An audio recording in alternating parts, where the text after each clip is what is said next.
bahwa peristiwa pembaptisan Yesus di Sungai Yordan menjadi bukti bahwa Allah sungguh solider dengan kita manusia.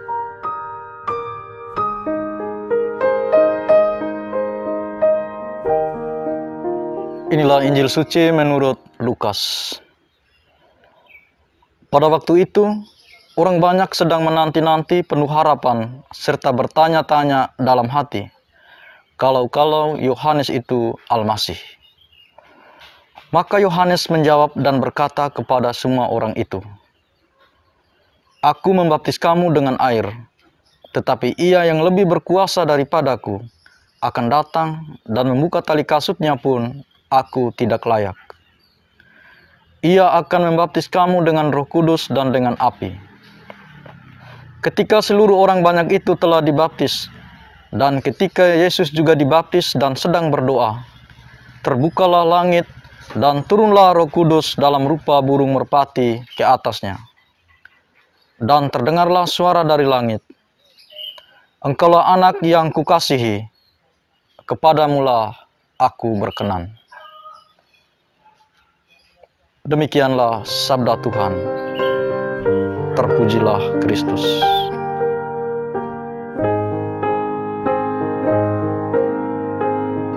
Bapak, Ibu, saudara-saudari yang terkasih, para pencinta Karmelitup di mana saja Anda berada. Selamat berjumpa kembali dalam Aroma Sabda, juga selamat Natal untuk kita semua. Pada kesempatan ini, saya akan membawakan renungan dengan judul Peristiwa Pembaptisan Yesus di Sungai Yordan menjadi bukti bahwa Allah solider dengan manusia. Kita mungkin sudah mengetahui bahwa sakramen baptis itu memiliki daya guna untuk menghapuskan dosa-dosa kita, entah itu dosa asal maupun dosa pribadi. Tetapi muncul pertanyaan dalam diri kita, mengapa Yesus yang adalah Putra Allah, sungguh anak Allah, yang tidak mengenal dosa, yang tidak berdosa, tetapi justru dibaptis oleh Yohanes di Sungai Yordan?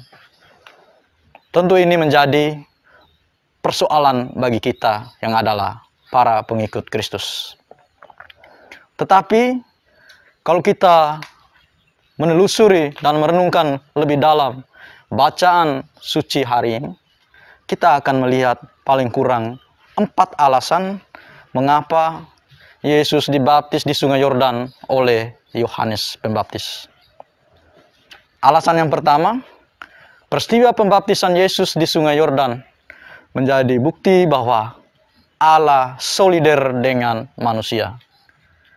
Allah yang adalah kasih datang ke dunia lewat putranya yang terkasih, Tuhan kita Yesus Kristus, untuk membebaskan kita dari belenggu dosa. Alasan yang kedua, peristiwa pembaptisan Yesus di Sungai Yordan mau menyatakan bahwa Yesus akan memulai karya pewartaannya di dunia ini. Peristiwa pembaptisan menjadi permulaan bagi Yesus untuk memulai karyanya di tengah tata dunia, untuk mewartakan kerajaan Allah, untuk melakukan banyak mujizat dan tanda. Peristiwa pembaptisan di Sungai Yordan itu semacam pernyataan Bapa kepada Yesus untuk memulai karya keselamatan. Alasan yang ketiga, peristiwa pembaptisan Yesus menjadi pernyataan diri Allah yang trinitaris, pernyataan diri Allah Tritunggal, kesatuan yang tak terpisahkan antara Bapa, Putra, dan Roh Kudus. Dan hal itu kita simak ketika langit terbuka dan ada suara yang berseru-seru di langit dan Roh Kudus turun dalam rupa burung merpati.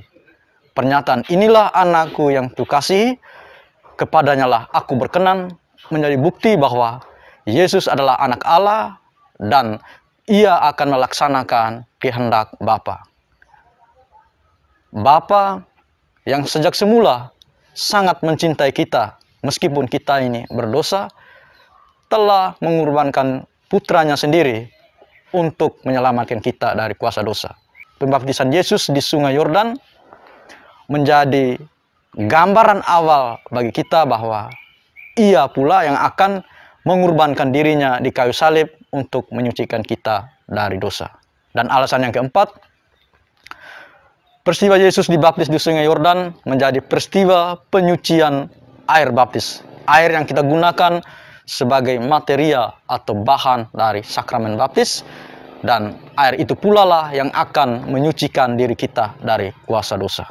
Jadi sakramen baptis disucikan oleh Yesus lewat peristiwa pembaptisannya di Sungai Yordan. Melihat dari keempat alasan ini, saya mengajak kita untuk berpusat pada alasan yang pertama, bahwa peristiwa pembaptisan Yesus di Sungai Yordan menjadi bukti bahwa Allah sungguh solider dengan kita manusia. Kita tahu bahwa di dunia dewasa ini banyak orang yang mengalami kesulitan dan penderitaan akibat berbagai bencana, entah itu bencana alam maupun bencana sosial. Juga yang masih kita alami hingga saat ini, wabah pandemi COVID-19 yang terus kita alami dan berbagai macam variannya itu terus berkembang hingga saat ini. Peristiwa pembaptisan Yesus di Sungai Yordan mengingatkan kita bahwa hidup kita di dunia ini akan bermakna kalau kita menunjukkan sikap solidaritas kita kepada sesama. Cinta kepada Allah harus diwujudkan dalam cinta kepada sesama. Dengan cara apa? Dengan cara solidaritas kita, dengan cara membantu dan menolong sesama yang menderita. Ada berbagai bentuk karya-karya sosial karitatif yang bisa kita lakukan untuk menunjukkan solidaritas kita kepada sesama. Peristiwa ini mau mengingatkan kita bahwa dengan rahmat pembaptisan yang kita terima di dalam gereja, kita telah diangkat menjadi anak-anak Allah, kita telah dihapus dari berbagai dosa, entah itu dosa asal maupun dosa pribadi, dan dengan sakramen pembaptisan, kita diberi tugas untuk menjadi imam, nabi, dan raja. Sebagai imam, kita ditugaskan untuk menguduskan dunia ini. Dengan cara apa? Dengan melakukan perbuatan-perbuatan baik, dengan melakukan kehendak Allah. Sebagai nabi, kita diminta untuk mewartakan kerajaan Allah. Pewartaan yang dimaksudkan di sini tidak berarti kita harus berkhotbah di depan mimbar. Tetapi pewartaan yang dimaksudkan adalah menyuarakan kebenaran, memberantas segala hoaks atau kebohongan, segala praktik ketidakadilan. Semuanya itu harus ditentang dan kita harus tetap berpihak dan berpijak pada kebenaran.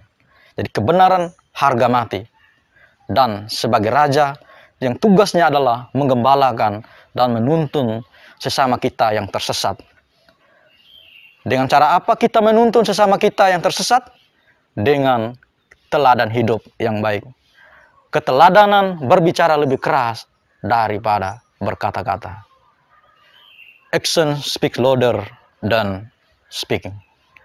Jadi, keteladanan hidup menjadi hal pokok yang harus kita terapkan dalam hidup sehari-hari untuk mempengaruhi, untuk menuntun orang-orang yang ada di sekitar kita yang mungkin kurang memahami perbuatan-perbuatan baik ataupun tidak pernah mengalami perbuatan-perbuatan baik.